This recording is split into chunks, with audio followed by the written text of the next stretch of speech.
हे मधुसूदन, ये कहना तो बहुत आसान है कि तुम मन पर काबू पा लो, मन के स्वामी बन जाओ, परंतु यही तो सबसे दुष्कर कार्य है। हे केशव, मन तो वायु की तरह चंचल है।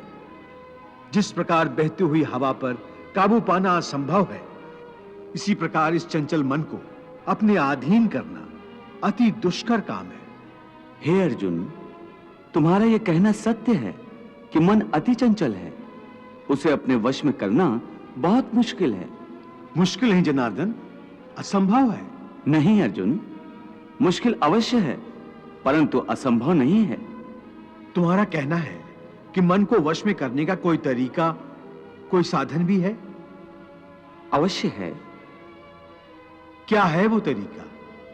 मन को वश में करने के लिए उस पर 2 तलवारों से प्रहार करना पड़ता है।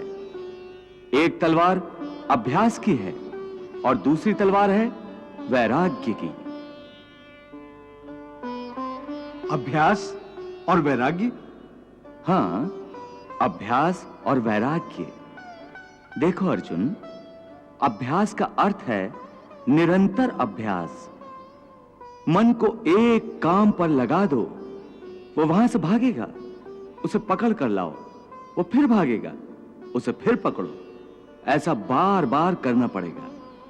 जैसे घोड़े का नवजात शिशु एक क्षण के लिए भी स्थिर नहीं रहता, क्षण क्षण में इधर उधर फुदकता रहता है।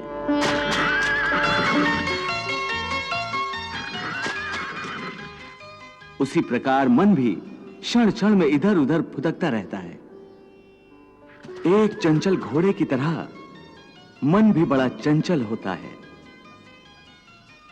और ऐसे चंचल मन को काबू करना उतना ही कठिन है जैसे किसी मुंहजोर घोड़े को काबू करना।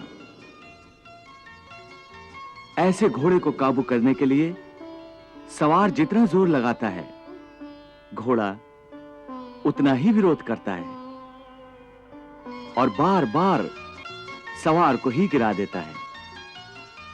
परंतु यदि सवार दृढ़ संकल्प हो तो अंत में वो उस सरकश घोड़े पर सवार हो जाता है। बस फिर वही घोड़ा सवार के इशारे पर चलता है। उसी प्रकार मन को भी नियंत्रण की रस्सी में बांधकर बार बार अपने रास्ते पर लाया जाता है, तो अंत में वो अपने स्वामी का कहना मानना शुरू कर देता है। इसी को कहते हैं अभ्यास की तलवार चलाना। जब अभ्यास की तलवार से ही मन ठीक रास्ते पर आ जाए, फिर वह दूसरी वैराग्य की तलवार की क्या आवश्यकता है?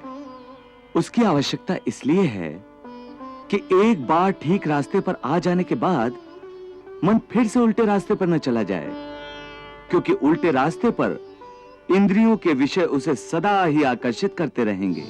मिथ्या, भोग, विलास और काम की तृष्णा उसे फिर अपनी ओर खींच सकती है।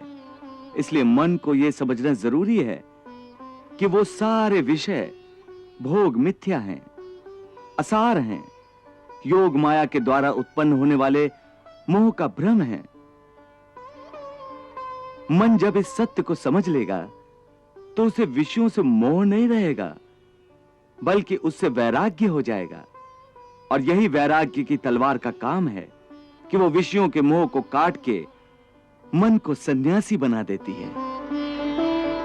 हे केशव, ये जो तुम वैराग्य की बात करते हो, ये तो तभी आ सकता है जब प्राणी को आपकी इस बात पर विश्वास हो जाए कि ये सारा जगत वास्तव में मिथ्या है, नश्वर है, परंतु आपकी माया के प्रभाव से वो सत्य जान पड़ता है।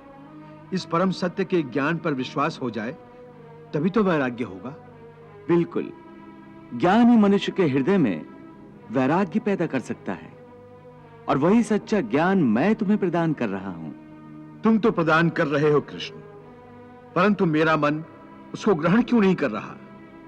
क्योंकि अभी तक तुम मोह और भ्रम के अंधकार से बाहर नहीं निकले, इसलिए तुम उस ज्ञान को ग्रहण करने में असमर्थ हो। वाह प्रभु वाह!